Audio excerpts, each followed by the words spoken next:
And we are live from South Carolina in the United States. Welcome back, everyone, to Priceless Takes, episode 44. Joining me today is once again myself. Unfortunately, we had a late cancellation with the guest today, but I have it all lined up for next week. We will have a panel, whether it be NBA, NFL, or potentially both, for a combination episode because there is so much going on right now between the NFL, between the NBA. The storylines are everywhere. Fights happening in the NBA, dramatic games happening in the NFL, teams coming out of nowhere to spark some madness, particularly in the AFC. The NFC seems a bit more clear cut, but we will get into that later. Ladies and gentlemen, we have just come off one of the best weeks of football that I can remember in a long time, and it's only going to get better. We're going to get straight into it with some football talk today. Next week, I will be away. So the week after that, I'm going to have a big episode featuring both the NBA and the NFL, and we will get into it. But what a week we had just now. And it was capped off with a thriller on Monday Night Football between the Buffalo Bills and the Denver Broncos in Buffalo, which saw the Broncos pull off an absolutely uncalled for upset in Buffalo. Definitely a game that they weren't supposed to win. A game that I thought they could win. Maybe a bit of bias because I'm a Broncos fan, but I saw what they did to the Chiefs the week before. I saw the way the Bills were coming down, and I thought it was definitely one side was trending this way, one side was trending this way, and that's still what has happened now. However, I did not think this game would end the way it did. But Buffalo now drops to 5-5 with a loss to Denver. That puts them 10th in the AFC standings. Russell Wilson led the Broncos to a heroic victory, 24 of 29 passing, 193 yards, 2 touchdowns, 0 picks, while Josh Allen, 15 of 26 for 177 yards, 1 touchdown thrown, 2 picks, and 1 fumble lost. Not the best game for Josh Allen. Now, what happened in this game? A lot of things happened. Firstly, the Buffalo Bills gave up 3 turnovers, including a loss of downs in the first half, and Denver was able to capitalize, not as much as they should have, and the Buffalo defense, in my opinion, kept them in the game. There were 2 drives where Denver had still were able to get field goals converted. That just shows you where their field position was from these Buffalo turnovers, particularly when James Cook fumbled the ball in the first play of the game. That really set the tone for the Bills and the rest of that game. It wasn't good from there on in, and it showed in the final result. But despite this, the Bills, in my opinion, had a chance to, and they probably should have won the game. But again, calls did not go their way, but also they shot themselves in the foot, particularly at the end of the game when they had 12 men on the field after the Denver kicker Will Lutz missed a game-winning field goal from 41 yards out moments before. Buffalo had 12 men on the field. All they needed to do was have 11, and they still come out of it with a win. The very play before that, a pass interference call that was on the Buffalo defensive lineman, the Buffalo corner. It was, I forget the guy's name. Terrence Johnson. I want to say Terrence Johnson. Jerry Jeudy was the one. Jerry Jeudy was the one that it was on. Look, textbook play. I've heard a lot of people saying it's one of the best plays in football. Throw the ball behind your receiver. Hope the cornerback is looking the opposite way. That's exactly what happened. It was a bait play. Wilson underthrew the ball. Otherwise, if he threw the ball correctly, it was probably going for a touchdown because Jerry Jeudy had a step on the Buffalo Bills defense player, and that ultimately was the pass interference call, which set them up for a field goal. So a lot of people on the offense, on the defense, on the special teams, all 3 phases for the Buffalo Bills, all 3 phases of the game in terms of these respective teams had mistakes. And that ultimately cost them a game that they should have won. We saw a similar game where they got lucky against the New York Giants and they won a 14-9 close ball game. But it didn't work out for them this time. And as a result, offensive coordinator Ken Dorsey was fired yesterday morning. in response to this. Now, this is the second coordinator that has left in the past year. We saw defensive coordinator Leslie Frazier. He left as a result of the humiliating playoff loss at home to the Bengals in the divisional round last year. Now we've seen the offensive coordinator get fired, which leaves one man from that original coaching staff, at least in the top 3 spots, and that is the head coach, Sean McDermott, who is the only one to stay. Now, what do I think of the firing of Ken Dorsey? I think that it's something that was maybe inevitable, but I think at this time it was a bit of a cop-out. Because realistically, if Will Lutz misses that field goal, Ken Dorsey's kept his job today. If they win this game 21-22, Ken Dorsey is still the offensive coordinator for the Buffalo Bills. But because obviously the offense didn't play well, but as a result of a blunder, which I believe is a coaching decision that doesn't come down to your special teams coordinator, that comes down to your head coach. And we heard Sean McDermott talk afterwards about going from the dime formation into field goal block, which they shouldn't have been in the dime formation to begin with because they knew the Broncos were just going to spike the ball 3 consecutive times. But that's another story for another day.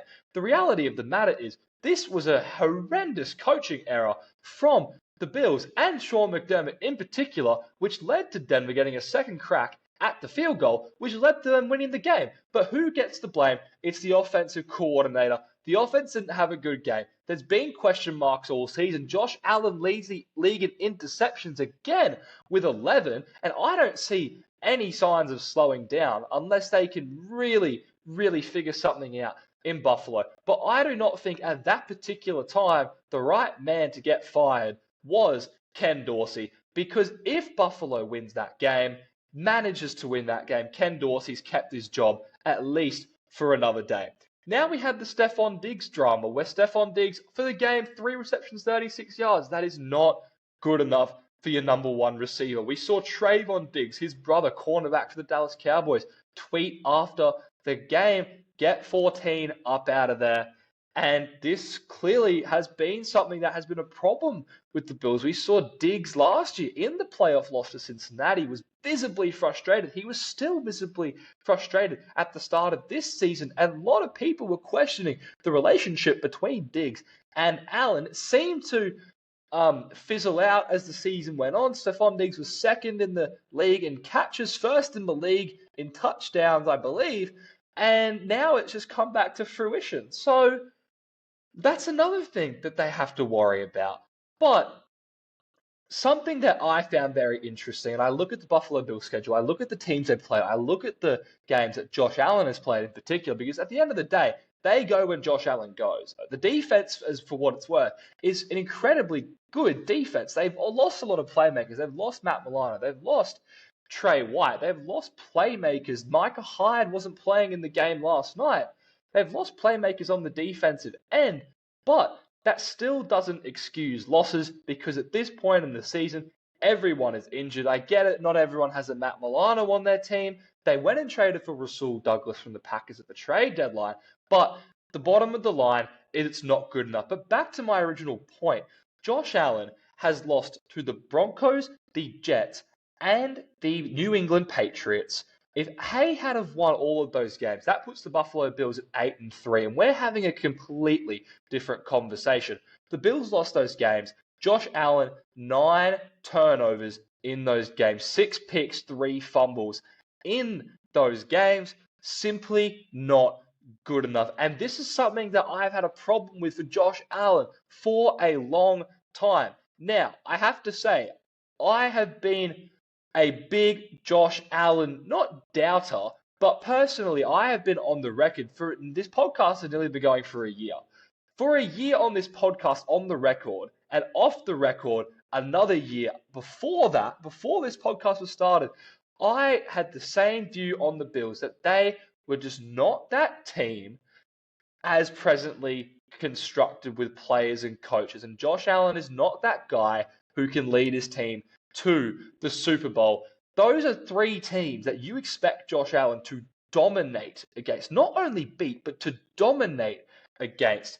When you talk about great quarterbacks in this league, which is what Josh Allen, in my opinion, has the potential to be, but currently is not playing like it.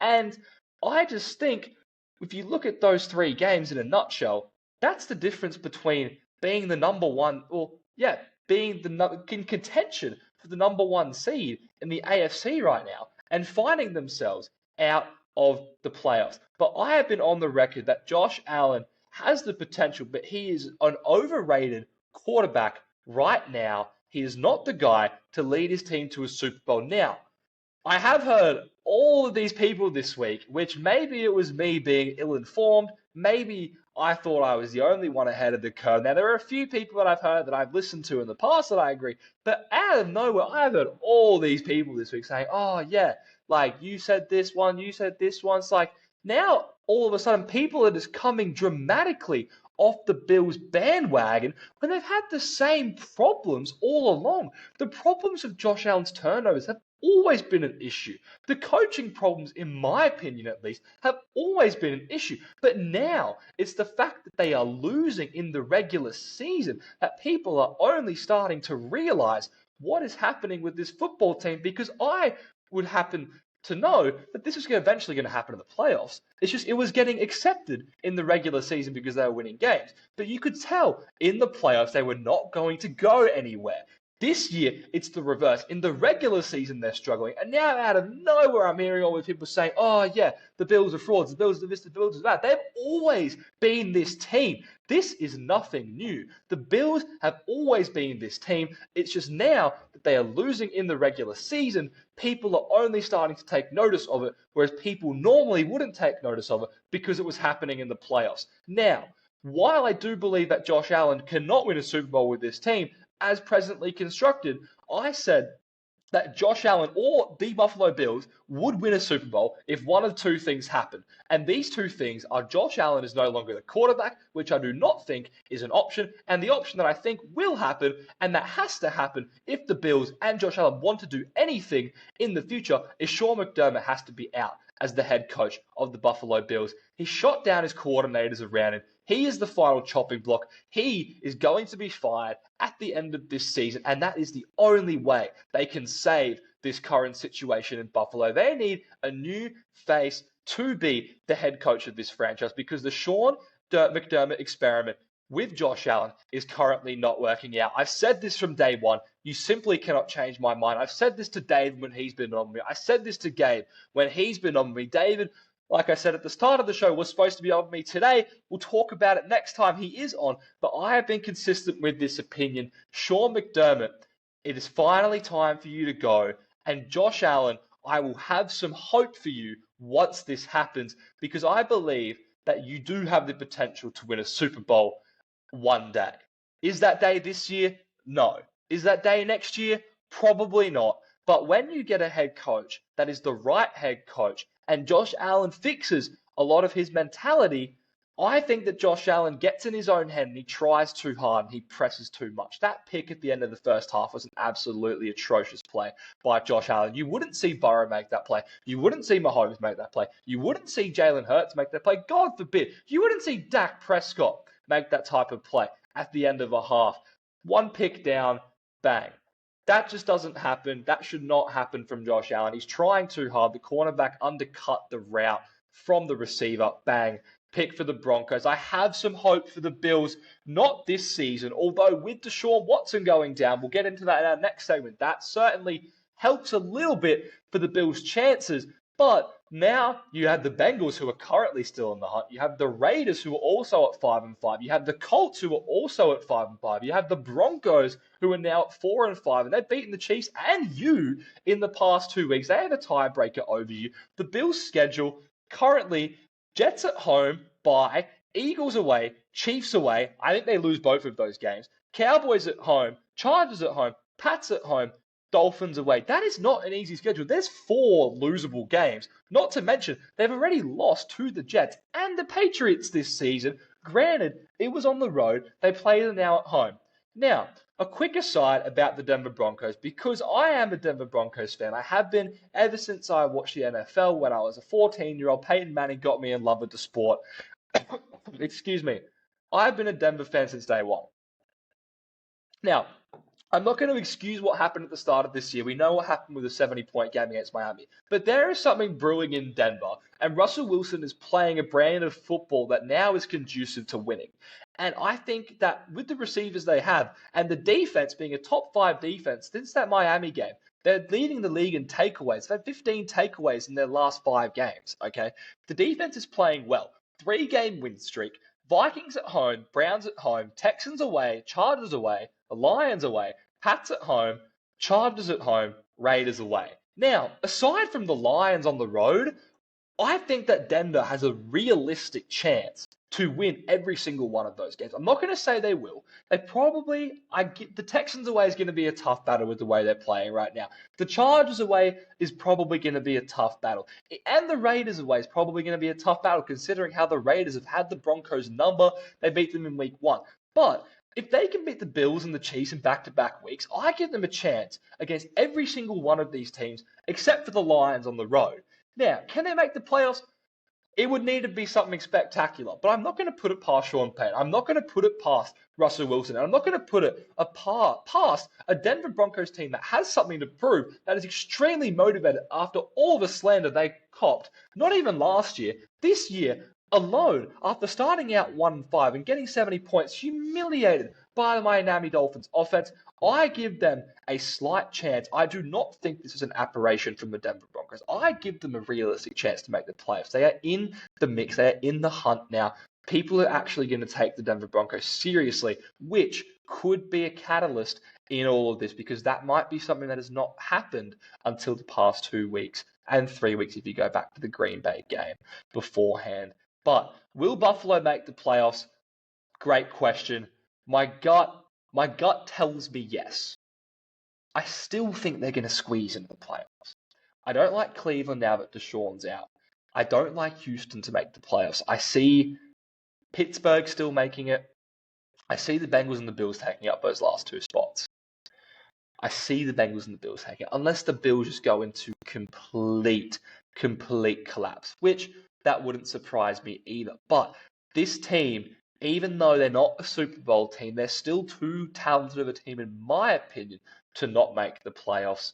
I still think they squeeze in, but they're going to need to have some big wins because if they lose to the Eagles and the Chiefs on the road, that takes them to 7 losses on the season, 10-7. I don't think that's going to be good enough to make the playoffs. The Bills need to win 11 games to make the playoffs because they don't have a tiebreaker against the Bengals. They now don't have a tiebreaker against the Broncos. They haven't versus Steelers. We don't know who happens in that tiebreaker. But Bengals, Broncos, 2 teams that could be lurking, particularly the Bengals. I think they playoff lock, in my opinion, still. Broncos, 50-50 for me at this point with the way they're playing. Now, I've just gone on for 20 minutes talking about the Buffalo Bills. I'm going to talk about the AFC North. All teams in the AFC North are above 500. The Bengals are the only one currently out of the playoff mix right now. The Ravens have the 1 seed. Pittsburgh, Browns in the wildcard spots. Houston currently occupy the 3rd wildcard spot. They are also at 5-4. They have the tiebreaker over the Bengals. Now, before I say anything, can I stress to everyone listening to this how much of a back-breaking loss that was for the Cincinnati Bengals? There's a few reasons. One, if you move to 6-3, you are in prime position to seal your playoff fate against and even the division crown against the Ravens on Thursday Night Football. But you come into this game on Thursday night in a must-win situation. Now, if there's one thing I know about Joe Burrow in must-win situations, he performs. Now, Houston wasn't a must-win situation. It was if you wanted to be comfortable. But now, this week, at Baltimore, they made it so much harder for themselves. T. Higgins is out. Sam Hubbard is out. What a game we're going to have on Thursday night. But the big news of the day, Deshaun Watson out with season-ending shoulder surgery. I think the Browns' season is over. I understand how good the defense is playing. Now, 10 wins doesn't make the playoffs. Look, they've lost to the Steelers. They've beaten the Bengals. They've beaten the Ravens. So they have a tiebreaker. They have tiebreakers in hand. And that's going to come very important in the playoffs, which is something that could bite the Bengals too. But, look, I don't know what to say about the AFC North. My gut tells me the Browns aren't going to make the playoffs. My gut tells me both the Bengals and the Steelers are going to make the playoffs. I look at the Steelers' schedule. The Browns away, the Bengals away, Cardinals at home, Patriots at home, Colts away, Bengals at home, Seahawks away, Ravens away. Now, there are some potential for some losses. I think they have 2 losses to the Cincinnati Bengals. I think Cincy gets them both times. I think they lose to the Ravens away as well. Unless the Ravens lock up that 1 seed and rest their players, then maybe not. But they're sitting at 6-3 right now. I think there's a minimum of 3 losses on this schedule. That gets them to 6 losses. 11-6, in my opinion, is going to be good enough to make it into the playoffs. But look, would I be surprised if they had a stinker at the Colts on the road or the Seahawks on the road? No, it's the Steelers, but they find a way, or they at least are in contention. I still think they're going to make the playoffs. I think they're going to get the last wild card spot. Look, Ravens Bengals. Back to this Thursday night football game. Joe Burrow, 347 passing yards last week, 2 tubs, 2 picks. Lamar, 13 of 33, 223, 1 touchdown, 2 picks, blew a 14-point fourth quarter lead. Both teams are coming into this game pissed off, excuse my language. Look, the Bengals had 2 receivers drop wide open touchdown passes in the end zone on the final drive for the Bengals of that Houston Texans game. I understand Joe Burrow threw 2 interceptions. One of them wasn't good in the goal in the end zone, but he was pressing. He was trying to push the ball down the field. He made 2 great passes beforehand. He set them up to win the game. Trent Irwin, Tyler Boyd. I understand, Tyler Boyd, you made that great catch to get them into touchdown range in the first place. You need to make those plays.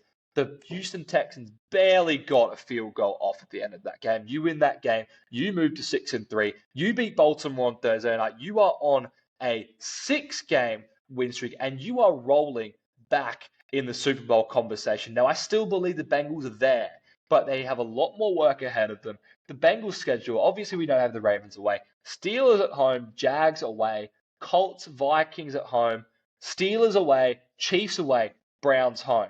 Now, look, Jags and Chiefs on the road and the Ravens, tough games. I think they lose to the Chiefs. Maybe they don't. I don't know. It's week 16. Maybe they'll beat the Chiefs. I think Joe Burrow has something to prove against them. So I think, can they win all these games? Yes. Do I expect them to win all these games? No. But at 4 losses, I'm expecting no more than 2 losses. In my opinion, they could only afford 1 loss. And if that loss comes tomorrow night, at Baltimore, then I'm going to have a serious conversation with the Cincinnati Bengals that I'm starting to have with the Bills, at least about this season. Even if they lose tomorrow night, I'm going to have that conversation, but I still believe that they can win the rest of the season out because they are that good. Now, the one thing that I have some reservations about the Bengals, watching them play, thinking about them last year, the year before, injuries. Now, T. Higgins was missed on the weekend, and that was clear. T. Higgins doesn't drop that pass in the end zone that Tyler Boyd does. T. Higgins makes that catch. T. Higgins wins you that ball game. Now, Sam Hubbard, another huge loss. And I feel so bad for Sam Hubbard. In my opinion, he is such an underrated defensive lineman in all of the National Football League. However,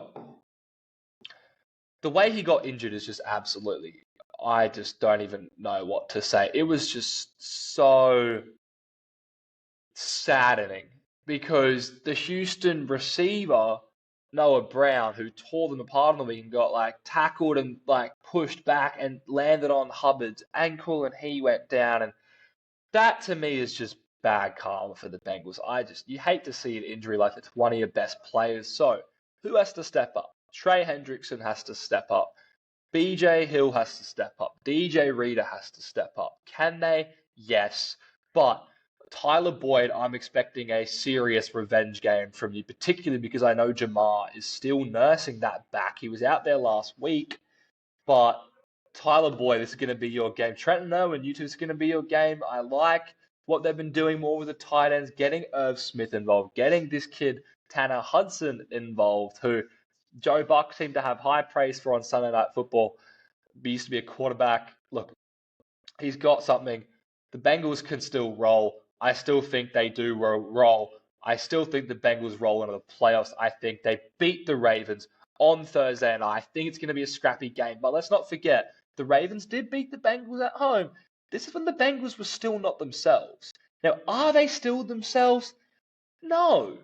And that Houston game was apparent, but they've shown the ability to at least be somewhat consistent.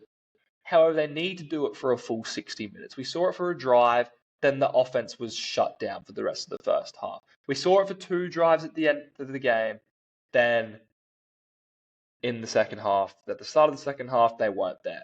The Bengals need to have a complete performance like they did against the San Francisco 49ers. But like I said, health in that game. They had the players to be able to put them in position to succeed. Similar to what I said with the Bills, everyone is injured at this time. Joe Burrow needs to find a way to get this win. Zach Taylor needs to find a way to get this win. Lou Anarumo needs to find a way on the defensive side. Now, the defense basically, really, when push comes to shove, the defense, as much as Joe Burrow put them in a position to win the game, offensively with that last touchdown drive, the defense is what made this game with the Houston Texans close, because they were down by 2 possessions. A near pick 6 by Cam Taylor-Britt. Another in coverage, I believe it was Dax Hill in coverage, on Tank Dell batting down that pass. Look, Bengals defense makes situational plays. I've said this all along. And at that time in Houston, it was a situational play. Now, in the first game against the Ravens, Lamar had no picks, no turnovers. This is before the Bengals defense hit their stride. I think the Bengals are going to have a takeaway at least against Lamar. Lamar had 2 picks on the weekend. And I think that in the AFC North, we're in an absolute dogfight, and I love it because we have not seen a team in a long time have 3 teams this competitive this season. But as far as the Cleveland Browns are concerned, I think they're done. I don't think PJ Walker's going to get it done for them. When you have these teams that are currently ascending, Browns defense is legit. Could they win on the back of the defense? Yes. Which means either you have the Broncos, the Bills, the Bengals. Someone's going to have to give way. But the Browns play the Bengals in the last game of the season. I think it's going to be an important game. The Bengals will not lose that game. I will bet my college savings that the Bengals do not lose that game to the Browns. But now, on to the marquee matchup for this week. As I will not be doing an episode, I'm going to be away on Thanksgiving break. Philly versus Kansas City at Arrowhead. Let's go. Super Bowl rematch time. Wow. Prime time Monday night. Both coming off bye weeks. The stars are aligning. Everything is happening for this matchup. The Eagles are coming off a 28-23 win versus Dallas, where Jalen Hurts had 207 yards, 2 touchdowns, no picks, and 36 rushing yards, which is positive to see for Jalen Hurts. Mahomes in Germany, 21-14 against Miami, 185 yards, 2 touchdowns, no picks. What do I see happening in this game? Wow. Thank you for asking that question. I know it was to myself, but what do I see happening in this game? I'm going to get into it. Now, when I look at these 2 teams, Mahomes is 17 touchdowns, 8 picks on the year. Hurts is 15 touchdowns, 8 picks. The difference being Hurts has been nursing this knee injury for some time now. He is questionable on the injury report as of today. I think there is absolutely 0 chance that he does not play. Jalen Hurts is going to be on the field on Monday night. Mark my words, he will be out there. Now, Kansas City defense, Philadelphia defense, both extremely good defense, but Philly has had to get some additions into their secondary. When I look at these defensive ranks overall, the Kansas City Chiefs defense is 2nd in points allowed. Eagles are 18th. Chiefs is 4th in total. Eagles are 14th. Passing defense, the Chiefs are 5th. The Eagles are 28th. Rushing defense, the Chiefs are 17th and the Eagles are 1st. Now, in terms of rushing, the Chiefs are 19th in rushing this year. They don't particularly run the ball well. They can when they have to, but the ability of Isaiah Pacheco to run the ball in the Super Bowl last year is what actually was the difference in the game between these 2 teams. So I'm interested to see how they attack the Philadelphia Eagles' run defense, because I think this run defense is better than what they were last year, just in my opinion, in my humble opinion. Now, the Chiefs, fifth in passing defense, which is another element to this. Jalen Hurts, with the knee, has largely been forced to stay in the pocket. Now, the reason why I mentioned the 36 rush yards in the breakdown is when he had to run, he was able to. So, I look at Jalen Hurts, I think if he has to make a play with his legs, can he? The answer is yes. Obviously, this is a regular season game. When we saw Mahomes last year with his ankle, when he had to make plays, what did he do? He made the plays. Now, we know what happened in the Super Bowl last year, 38-35 to the Kansas City Chiefs. Butker with a game-tying, game-winning field goal off a James Bradbury pass interception late in the fourth quarter. We saw what happened in the Super Bowl with Jalen Hurts' scoop and score at the end of the first half. I think I was a lot more critical than most about that turnover because Jalen Hurts was one fumble away from having one of the most complete games in Super Bowl history and leading the Philadelphia Eagles to a Super Bowl win. But obviously we know that didn't happen. In this game, Mahomes was 21 of 27 for 182 yards, 3 touchdowns, no picks. Hurts was 27 of 38, 304 yards, 1 passing, 3 rushing touchdowns, 1 fumble, no interceptions. Now, rushing touchdowns, probably not going to happen. He's questionable off the bye week. That's not good. I don't like that. Maybe that's just how the nuances of the injury report work. Who do I think is going to win this game? I look at the teams. Philadelphia 8-1, Kansas City 7-2. Philadelphia has Detroit knocking on the door. Kansas City has Baltimore knocking on the door. They have the Jags, even though they just got blown out, knocking on the door. They have in the South, no, not in the South, in the, North, South.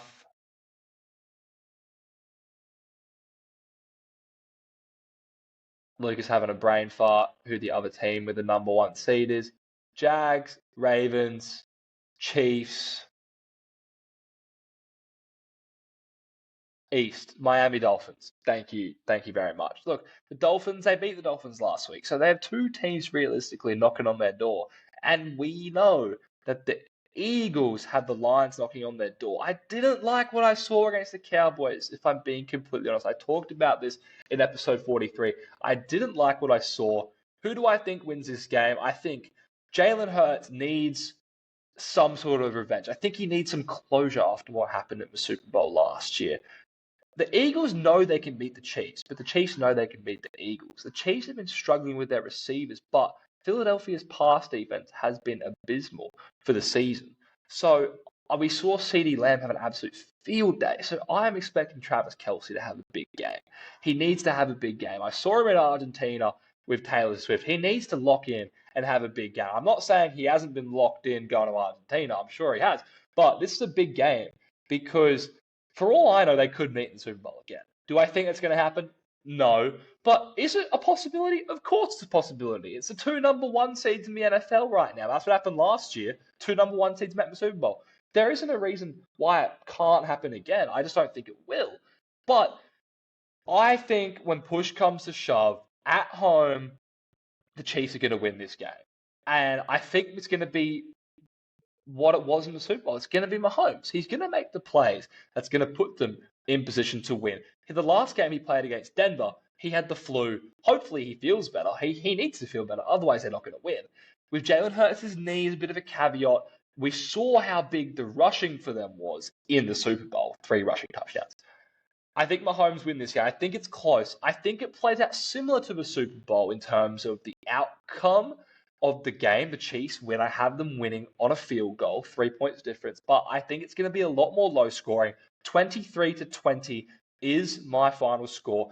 Kansas City, big day for Mahomes, big day for Travis Kelce. And I still think that I give Philadelphia a shot, but I think that they're due for a loss. They're going on the road, obviously extremely motivated, but I think Mahomes is going to do enough to win this game for the Kansas City Chiefs and improve their record to 8-2, while Philadelphia will drop to 8-2 and have Detroit right on their heels, who are still, no, they have had their bye week. Yes, Detroit's had their bye week. So, look, I'm taking the Chiefs. You guys can disagree with me.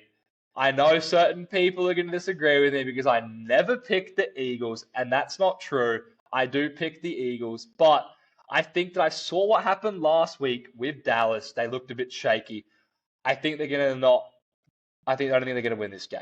I don't think they're going to win this game. So that's what I think. People might not be happy with that, but quite frankly, I don't care. I'm on the one that makes the calls, and most of the time, I get proven right. My takes, for the most part, in my opinion, are either right or eventually right, and on the off chance they're dead wrong, sometimes they are dead wrong, but we can't win them all. I have Kansas City winning this game. Please disagree with me. Tell me why the Eagles are going to win. I want to see, a part of me wants to see the Eagles win. I don't want to see Mahomes keep having this confidence. I want to see Jalen Hurts go on an Arrowhead and throw 4 touchdowns and 400 passing yards on the Chiefs. Do I think it's going to happen? No. Not with the way that these two teams are matching up right now. We'll see how it goes. Primetime Monday night. It is going to be electric. I'm excited to watch it. You guys should be excited to watch it too. But that is all for Priceless Takes episode 44. Thank you for tuning in for this episode. Once again, like I said, no episode next week. The week after, I'll be back with David, likely David, potentially Gabe, and definitely with an NBA panel because there's so much going on with the NBA. My Clippers have fallen into absolute turmoil. I said from the jump, this James Harden trade is not a good idea. Watching them, though, I give them some time. I do actually give them some time watching them. I think they just need to figure out how to mesh with each other. NBA will be on our next episode, but I am your host, Luka Price. Thank you again for watching. Before I leave, make sure to follow us on our Instagram and TikTok and on YouTube. If you're not watching on YouTube already, go click on our Spotify. Chuck us a follow, leave us a review. Would greatly appreciate it. Links will be in the description. But thank you all for listening in to Priceless Takes, episode 44. I have been your host, Luka Price, and we will see you next time.